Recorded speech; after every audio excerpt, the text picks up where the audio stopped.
Okay, so we are starting the legislature coming up here on Monday, the session, 120 days. They have to take up the funding bill to fund the session. But after that, Annette, what do you think is the first thing, really, the big priority that they're going to pass? Well, I'll be up there on Monday, and I'm really excited about this session. So will I. Good. We'll be there together. So I'm really excited about what this session holds. I think there's going to be a lot of really great progressive legislation that moves forward.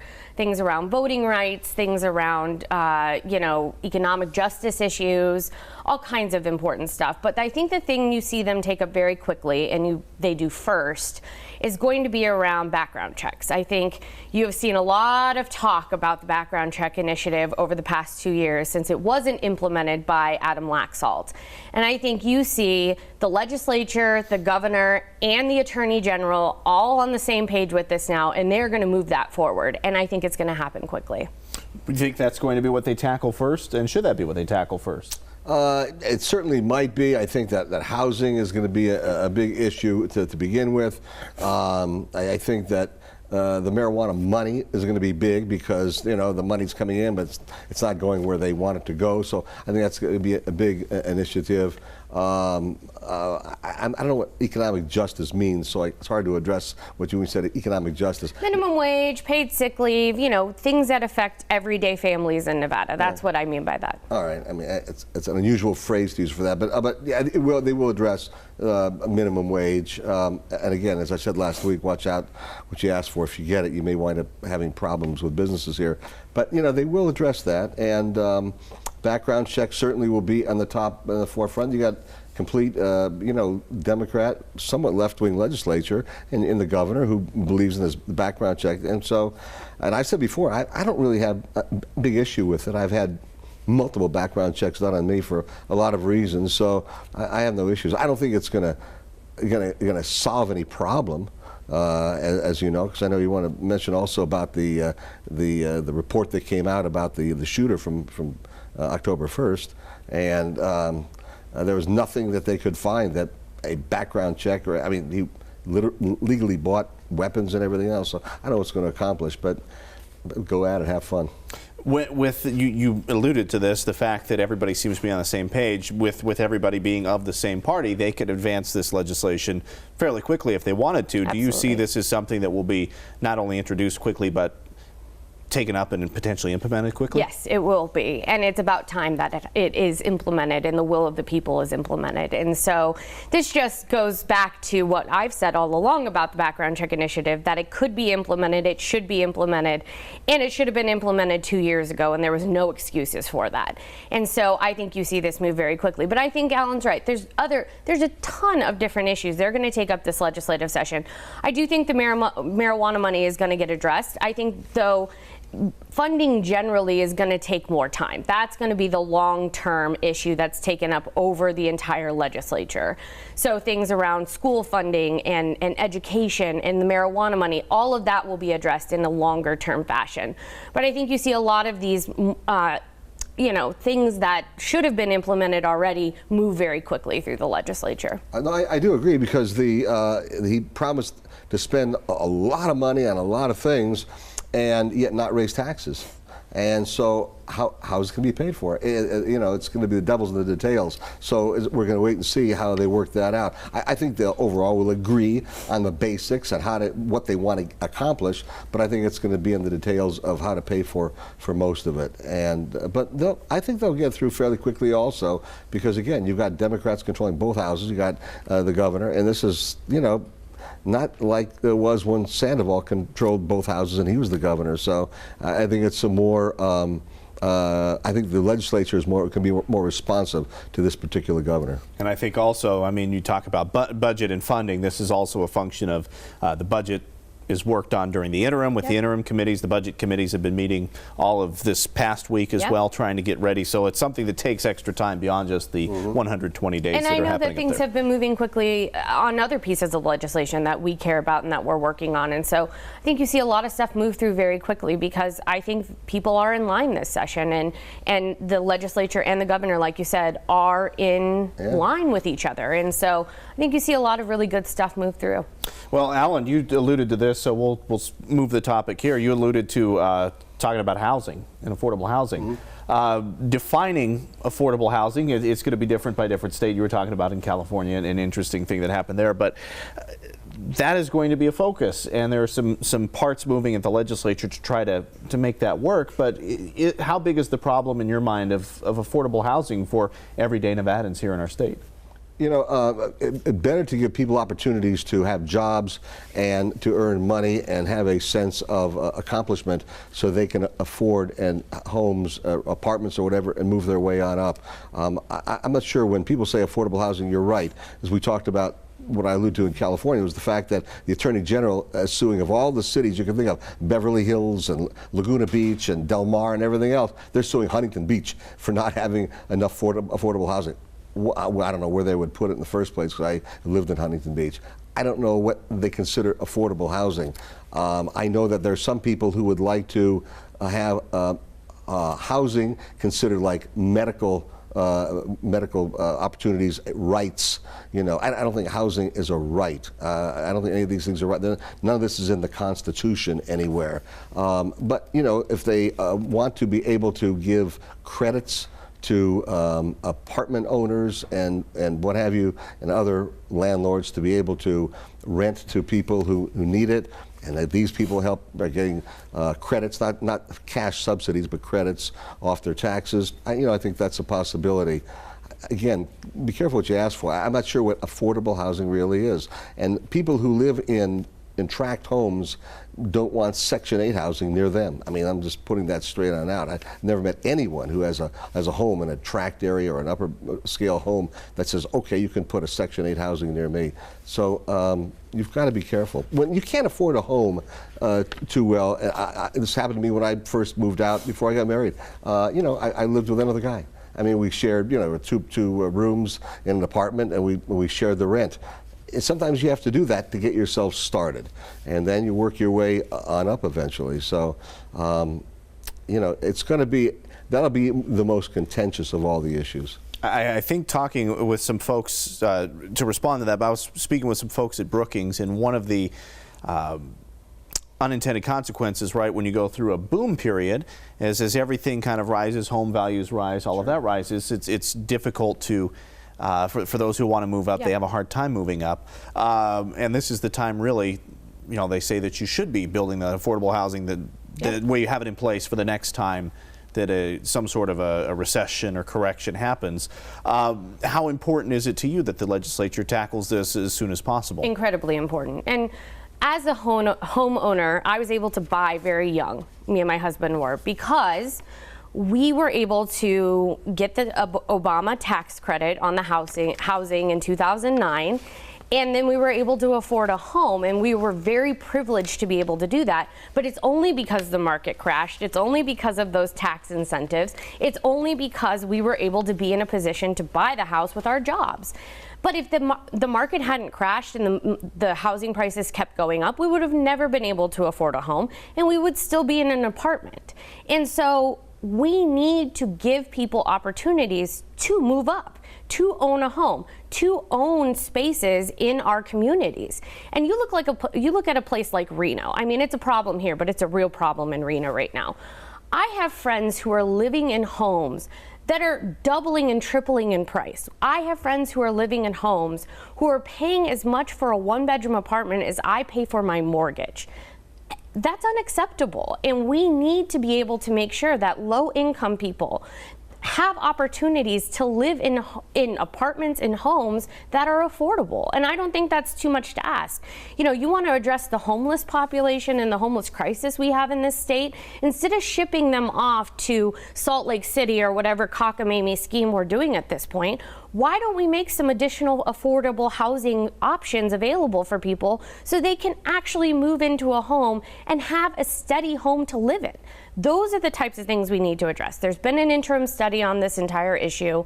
I think you have several bills coming out that could address this crisis, and then thinking about long-term solutions so we don't go through this again. But we have to start addressing this in a real way, because young people, especially people of color, low-income people, they deserve affordable housing options, and we can do better. When you say about giving somebody an opportunity, though, whether it's young, old, or regardless of race, religion, or color. But you say, giving people an opportunity, where do you come up with the funding for something like this? I mean, that is going to be the question that they're going to be looking at in this legislative And that's session. what the interim study sought to address, is where do you come up with funding? And I think there's several different solutions that they'll have to look at for that. Is this, for you, is this an example of government sticking its nose where it shouldn't, getting involved in housing? Because you had just asserted a moment ago that you don't see that as like an ultimate constitutional right, per se, Right. that housing. So is this the government getting too involved? Yeah, I think government gets too involved in too many things, and when they get too involved, I think they create a sticky wicket. So there are too many rules, regulations, and they don't have answers how to pay for it. And the ultimate answer, of course, is raise taxes, which the governor's promised he won't do. So again, they're going to have to. In this case, he said that. So now it's going to have to go back to, where do they get the funds for this? Well, you're going to have to cut somewhere. You can't make. This is not David Copperfield going up to Reno and saying, you know, I'm Carson City and I'm going to magically make money up there. I mean, it's going to have to be very practical where they come up with this kind of money. I think government gets way too involved in our lives too much. I think nonprofits ought to step in if they are so motivated to be able to build affordable housing. They did this up in the North Bay area when I lived up in Marin County many years ago. Because Marin County, as you well know, very expensive housing up there, but there was affordable housing because nonprofits stepped up and they created some of these opportunities for people. So, I mean, non-government answers, I think, usually are better than the government getting involved. If the government's involved, I think you're almost always going to have problems. To you, is housing a fundamental right that should be? Yes, people should be able to live in homes or apartments and have a safe space to go to at night to sleep instead of going out and sleeping on the street. You know, we're criminalizing being homeless in this community right now. You can't even give food to homeless folks at this point. Now we're telling people that they shouldn't have a right to live in a home. Which is it? Which is it? Do we want people to be homeless, or do we want them to be able to have a roof over their heads? I'm going to go with the roof over our heads every single time, because I believe that all people should have a right to be in a safe place and have a safe place to sleep at night. The October 1st report from the FBI that we had been waiting on for quite a while came out this week. Nothing really that we didn't know, and the main unanswered question still remains the motive, the why. Does at least the release of the report give some sort of closure, do you think, to victims, if nothing else, if they're not getting other answers, and survivors, not just victims and survivors? I can't speak on behalf of survivors or the victims, but what I can say is, for me, it didn't really answer any other questions that we didn't already know. And there are still a lot of questions that we have about this particular case.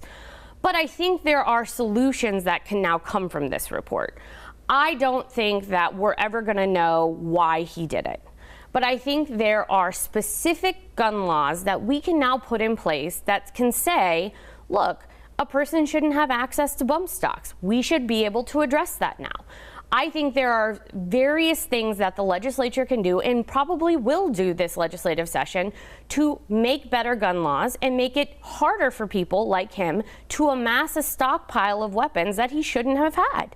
And sure, did he legally have them at the time? Absolutely. But we can change those gun laws, and we should change those gun laws. And so for me, it's more about taking this report and then finding common sense solutions when it comes to gun violence prevention. What's your takeaway from this, Alan? Well, you know, the idea that somebody like this, as you put it, I'm paraphrasing, shouldn't have been able to be able to buy the guns or amass the number of guns. They did background checks. They did everything on him. He had no criminal background whatsoever. And he bought from different places. And everything was within the letter of the law, the time frame, the background checks. Everything that he had was within the context of what he's supposed to do. We'll never know, you're right, why he did what he did. I think there are people out there who commit crimes that we say things like, we'll never know why they did it. Because they had problems, maybe we don't know what their problems were, how they were raised, I have no idea. But you know, there are people who commit crimes who do die in the midst of committing those crimes that we don't really know the answer as to why they did it. Gun laws generally are going to have no effect whatsoever on 99.99999% of these people. You want to run a bump stocks. I've said before, and I know some people consider it a slippery slope. I don't have one. Wouldn't understand it would hurt my weapons and it damages them or something. I mean, okay, so you get rid of bump stocks. Bump stocks have been used in one shooting in my lifetime, one mass shooting, and that was this particular one. Never any other time. So you get rid of bump stocks, have the background checks you're talking about that the governor and the legislature wants to do, which is an extension, I guess, of Question 1 in some ways. Do it on a legal basis as opposed to how Question 1 was. I'm still not sure what we would do to prevent someone from amassing guns, amassing rounds, which is they're legal. It's our Second Amendment right, and then have somebody flip out. You don't know. Somebody has no guns at all. No guns. And we've seen it around the world where people have a car or a truck and they flip out and they run through crowds of people, killing dozens of people. You're not going to ban trucks, you're not going to ban cars, and you're not going to stop crazy people from doing crazy things a lot of the time. I don't have the answer. If I did, I'd be king or God or something like that, and I'm neither. But I do know you're not going to be able to solve all the problems by creating laws. You have to have people be more vigilant. One of the things, obviously, and I know we're going to agree on this, is that the resorts have become much more vigilant ever since then, and they're doing, they're doing I've suggested a long time ago, behavioral profiling. When you see somebody walk in, back and forth, after a while, you ask certain questions. They say JDLR. The police say it just doesn't look right. So if it doesn't, you investigate something like that. I know there's some folks like the ACLU who might say, well, that's a violation of rights, but screw them. The bottom line is if something doesn't look right, you do investigate. So there are things that can be done that resorts are doing. They're putting more people on security now and getting into more being aware of behavioral issues for people who are coming to gamble. So I mean, those are the things that I'm looking at right now. Let's talk about the Department of Energy. As it turns out, had already shipped some weapons-grade plutonium here into the state, while the state and other stakeholders were involved in trying to discuss or negotiate around the terms under which that would happen. Strong condemnation, of course, from the delegation, from the governor, some public outcry as well. Just your thoughts, I think, Annette, on how this has taken place, and really if you're even surprised. It's completely unacceptable. When you have an entire delegation, a Republican governor, a Republican attorney general previously, and now a Democrat attorney general and governor saying, no, you need to talk to us, you need to tell us, you need to ask us before you just send weapons-grade plutonium into your state, that comes all the way across the country. We don't even know how it got here. We don't know the route it took. We don't know where it came from, where it came across from, how it got here, putting people's public safety at risk. Those are the kinds of things you should tell people before you do. And so for me, as a native Nevadan especially, but just as an American, I want to know when stuff is traveling across the country and could potentially cause a hazard. I just don't think that it's acceptable that nobody knew that this was coming into our state, and that none of our delegation and none of our elected leaders on either side of the aisle knew, and they thought they were negotiating with the federal government in good faith. And the judge even said, I do not expect anything to be shipped to Nevada while we are in court. And it still happened anyways. It's unacceptable, and the Department of Energy should be ashamed of themselves. And it's just an example of why we cannot trust this administration with these types of things. Is there an argument that can be made? I mean, it went to government property. We're not sure how it got out there, but it was taken out there. A government entity moved it.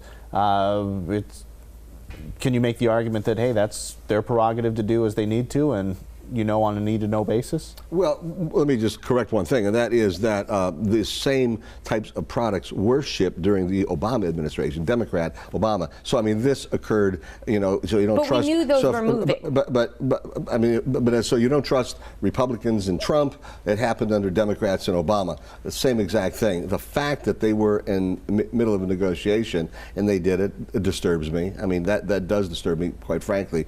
The idea of alerting the public when something like this is being shipped. I wanted to. Sure, I don't totally alert disagree. the public, but alert at least our elected officials so they can respond if there's some sort of disaster that happens. Law enforcement officials. Yes, and none of that at the occurred. top of the state, the governor. I would agree with that totally. Do not ever notify the public because Sure. that could wind up biting you big time. But you're right. You should notify them when you're in the middle of a negotiation. You don't sit there and ship it while the negotiation is going on. I don't know if there was negotiation going on during the Obama administration when they shipped it here, but I know once it was shipped here, people were very upset about it. And I know that there's a lot of issues people have about, whether it's plutonium or the spent nuclear rods that come from places. There are things that can be done, and I don't think that we have, as a country, have thought this out well enough. I'm a big, huge proponent of nuclear energy, but I also believe that we don't reprocess the spent nuclear rods to the degree, anywhere near the degree that they do in France. And it takes a lot of water. So the idea of trying to reprocess in Yucca, which people have suggested, would be great if they had a lot of water. I don't think they have enough water to reprocess up there. If it was, again, if I had the magic wand, I would have reprocessing occur on the spots where the energy is developed, and you reprocess and get the spent nuclear rods as much energy as you can out of them, so it's almost nothing left, and then you can bury those on the site of the where it's being produced itself, instead of having to ship it here. So there are answers to it. Again, they're doing it in France, they're doing it in other places in the world. Why we're so behind on that, and again, I'm a big proponent of nuclear energy, but why we're not doing it and following suit and leading the way is beyond me. We have not had any accidents that we know of related to transporting materials like this throughout the state.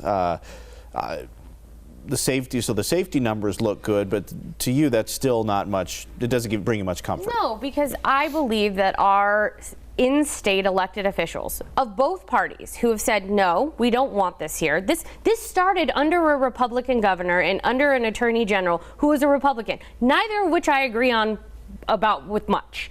But they had said, no, no, no, we don't want this here. We need to negotiate on this. You need to tell us what you're doing. And the administration, who is also Republicans, did it anyways.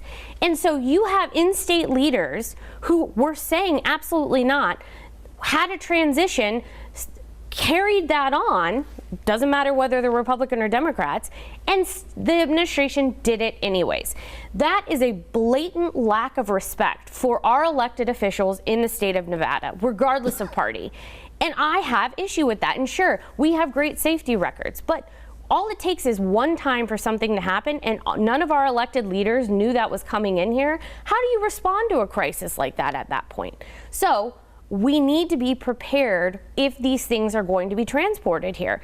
Okay, great, we haven't had an accident yet, but if something happens, they need to be ready to respond, and I don't think that's too much to ask. And that is it's a concern of mine, the fact that they did not check with them, and again, in the middle of a negotiation. I have always believed that it would have been safe to store spent nuclear rods at Yucca. I'm the only radio show that's ever broadcast from inside Yucca Mountain, actually there. So I've seen it, I've done the tour of the area like most people have not. But again, I go back to the fact that for me, the real answer is enabling reprocessing in this country.